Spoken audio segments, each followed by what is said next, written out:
Hi, I'm Dean with Old English Outfitters, and today we're going to be reviewing the JK 195 Versax Suppressor. This here is a suppressor for 12 gauge shotguns. There are not very many of those out there. We did purchase this as a T&E copy from JK. Had a really good talk with those guys at the MBS show about their product and why they design it the way they do. So we thought we'd get some in and test them.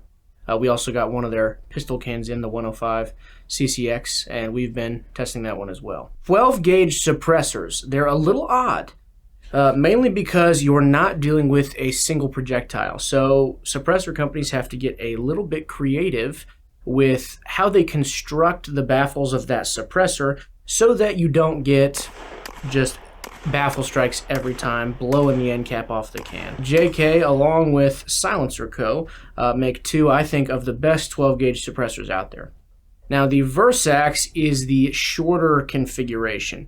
JK does offer this in a full 8 baffle design that's very long, and you can shrink that down to this length, but if you don't feel like you'd ever need to shoot the full length version, you can just buy the Versax for a reduced price. They also make a breacher model that has a different end cap that has kind of breacher teeth on it, like you would on a breacher muzzle device. Now, you might see the suppressor and think that it's going to be ridiculously heavy, but it is not. It's constructed entirely out of 7075 aluminum, which really does keep the weight down overall. It is configurable, so the length, if you have it in full length configuration, you have 7 3/4 inches. And then if you have it all the way shrunk down to the minimum 2 baffle design, you're at 2.92 inches. Same thing for the weight. You have a 9.3 ounce weight or all the way down to a 4.3 ounce weight. In addition, it is Type 3 hard coat anodized, which is nice. It doesn't scratch quite as easy as standard aluminum anodization. You do get a nice durable finish that's not going to have quite the same reactiveness to heat that Cerakote will if it's not high temp Cerakote. So how is this different? Because for several years now, the Salvo 12 has been essentially the only 12 gauge suppressor, the only one that anybody would even look at and think was worthwhile. I think that the JK would be my preferable choice. Number one, the cost. JK does a great job at keeping the cost of their suppressors reasonable, but that does not mean you lack in features. Looking at the can, all of JK's cans have this similar kind of stacked baffle look. Not all of them are those individual baffles. This was something I figured out, and Tristan figured out as well when we were disassembling this to clean, this is just a little bit of an aesthetic thing. Each unit is 2 kind of lines here. So this is one baffle, this is one baffle, this is one baffle. The seam in between is for aesthetics only. You do not get 8 baffles in this can, there are 4.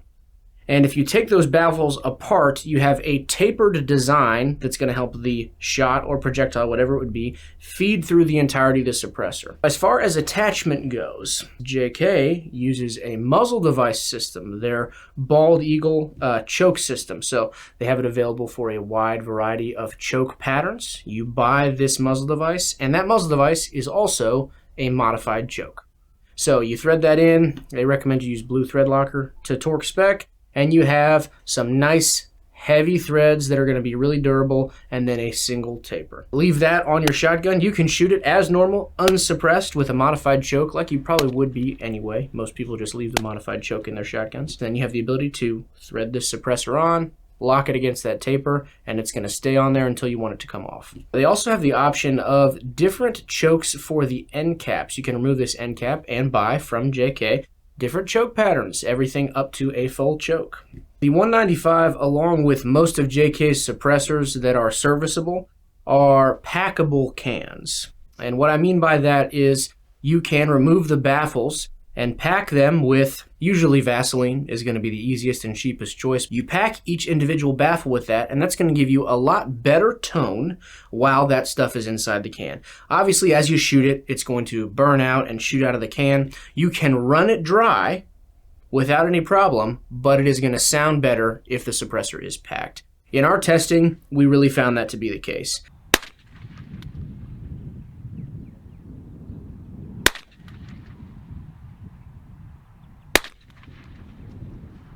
The difference in tone between the can packed and dry is noticeable. Even with underpowered loads, like some very light birdshot, you can hear the difference between running it dry and running it packed with Vaseline. So I would almost say that that is a requirement. Now that Vaseline is going to last a good bit. It's going to give you better tone, I would say, for probably at minimum 50 shots before it cooks all the way out there. Realistically, if you're not running super hot loads, more like 100.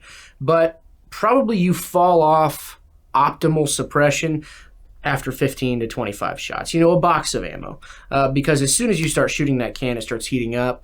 That Vaseline or whatever grease you're using is going to be carried out the end of the suppressor as you shoot. So you're going to fall off optimal suppression pretty quick. Not really a problem though, because again, you can run it dry and it's certainly better than unsuppressed. We did shoot this in a couple different environments with some different backdrops. So shooting it on our range where we normally shoot, it was a little bit louder than one might have liked, but you can say that about any 12 gauge shotgun. There is a lot of things happening. It's a rather large shell in and of itself, and if you're shooting at a backstop relatively close, it's going to sound very concussive. Or if you have tree line on either side of you, it's going to sound very concussive. We then shot it in an open field with a backdrop that was a little bit further away and absolutely nothing around us. Nothing but flat ground and dirt in like, gosh, 500 yards in every direction. And it sounded a lot better because that gas had room to expand. We did shoot this next to a Salvo 12. Our buddy Tom from One Off Coating here in Ohio, he has a Salvo 12 on a short-barreled 870. So we did shoot them side by side.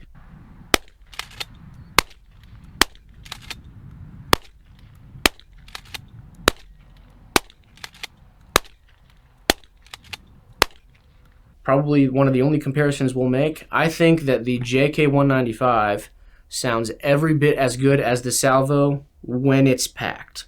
Once the Vaseline starts cooking out of the suppressor, you start to notice the tone change dramatically. The Salvo is very consistent. Don't have to pack it, and it has so much volume that it's, again, just very consistent. Whereas this, once that Vaseline starts cooking out, you notice that the JK starts to get louder and feel a little bit louder at the shooter's ear.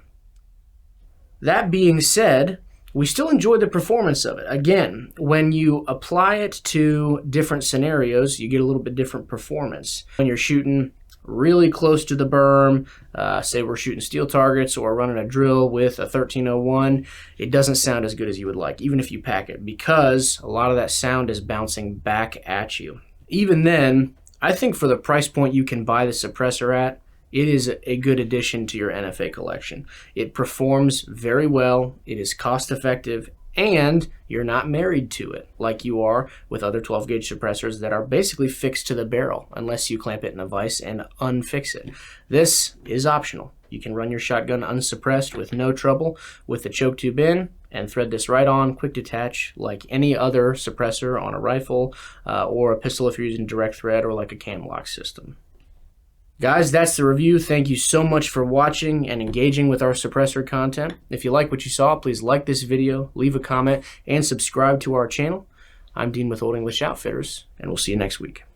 Alright guys, once again, for our 100,000 subscriber giveaway, we're going to be doing a range belt setup, complete with a core belt, some good mag pouches, a dump pouch, and a holster. And that'll be the configuration of your choice. So once we get a winner, we're going to contact you and get it set up exclusively for you for your gun. We are going to be using a sign-up service, a third-party service, so the link will be in the description below this video. And we're going to have that running until we reach 100,000, however quick or long that takes. There's going to be a lot of ways to get entries, so click the link in the description and sign up.